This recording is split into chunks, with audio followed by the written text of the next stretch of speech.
उधर महाराष्ट्र के यवतमाल जिले के एक उर्दू स्कूल में पाकिस्तानी देशभक्ति गीत पर डांस करने पर हंगामा खड़ा हो गया। जानकारी के मुताबिक उस स्कूल में एक कार्यक्रम आयोजित किया गया था।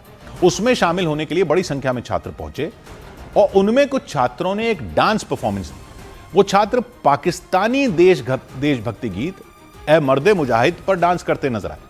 उस दौरान उनके हाथ में तलवारें भी दिखाई दी।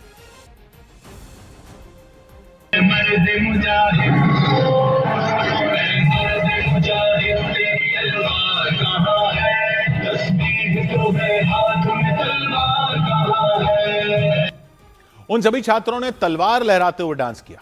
इस मामले के सामने आते ही बीजेपी नेता गोपाल कलाने ने उस स्कूल के खिलाफ केस दर्ज करवा दिया। उन्होंने आरोप लगाया कि स्कूल में छात्रों को पाकिस्तान के देशभक्ति गीत पर डांस करवाकर भारतीय नागरिकों की भावनाओं को ठेस पहुंचाई गई। उन्होंने स्कूल के प्रिंसिपल और टीचरों के खिलाफ कड़ी कार्रवाई किए जाने की मांग की। सौभाग्य की एक बात यह कि भारत के स्कूल में अगर किसी ऐसे गीत पर डांस किया जाएगा जिसके शब्दों को पाकिस्तान की सेना में भारत के खिलाफ जोश भरने के लिए इस्तेमाल किया जाता रहा हो, तो कैसे नहीं नफरत की आग फैलेगी। जो लोग मुसलमानों को देश में टारगेट किए जाने के इल्जाम लगाते हैं, अगर वो इस पर कुछ नहीं बोलेंगे तो टारगेट करने वालों को फ्री हैंड कैसे नहीं दे रहे वो। महाराष्ट्र के यवतमाल में एक नगर परिषद उर्दू स्कूल के फंक्शन में बच्चों की एक ऐसी परफॉर्मेंस रखी गई जिसमें बच्चे तलवार लहराते हुए जिहाद के गाने पर डांस कर रहे हैं। और गाना वो जो पाकिस्तान में इस्लामी कट्टरवाद का झंडा बरदार बनने की बातें करता।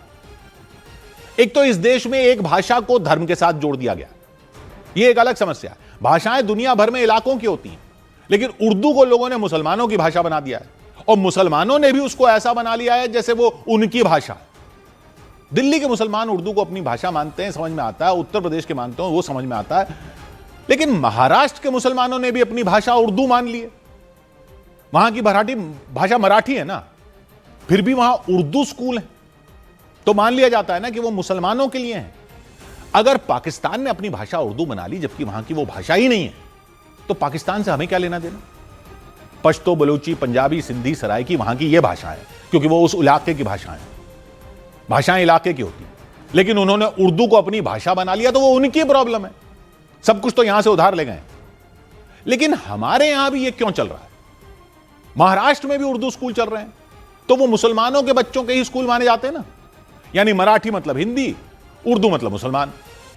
तो कैसे नहीं दावत दे रहे अपने आप को टारगेट होने की अगर नगर परिषद उर्दू स्कूल में आप पाकिस्तानी देशभक्ति के गीत पर बच्चों का डांस करवाओगे। तलवारें लहराकर इस्लामी जिहाद के गाने पर डांस कैसे करवा सकते हो? और ये वो गाना है जिसके बोल वो हैं जिन पर पहले एक गाना बना था जो वहां के फील्ड मार्शल अयूब खान के प्रोत्साहन के बाद पाकिस्तानी सेना का गाना हो गया था। भारत पाकिस्तान के 1965 के युद्ध के बाद यह पाकिस्तानी सेना का गाना हो गया था। उस पर हमारे देश के बच्चों का डांस होगा, तो किस मुंह से कहेंगे कि भारत के मुसलमानों को पाकिस्तान के साथ मत जोड़ो? कैसे मुंह बंद करोगे उनका जो कहते हैं कि जिनको यहां का नहीं होना वो पाकिस्तान चले जाएं? बच्चों के दिमाग में ये क्या भर रहे हो? यहां रविंद्रनाथ ठाकुर ने कहा कि वंदे मातरम के 2 अंतरों के बाद के अंतरे नहीं गाएंगे क्योंकि हम मुसलमानों की भावनाओं का भी ख्याल रखेंगे। यह भारत है, यह है भारत। और यहां बच्चों को तलवारें लहराकर पाकिस्तानी जिहाद की भाषा वाले गाने पर डांस करवाया जाएगा। नगर परिषद का स्कूल हो या मदरसा हो या कुछ भी हो, यह करके इसको कैसे जायज ठहराया जा सकता है?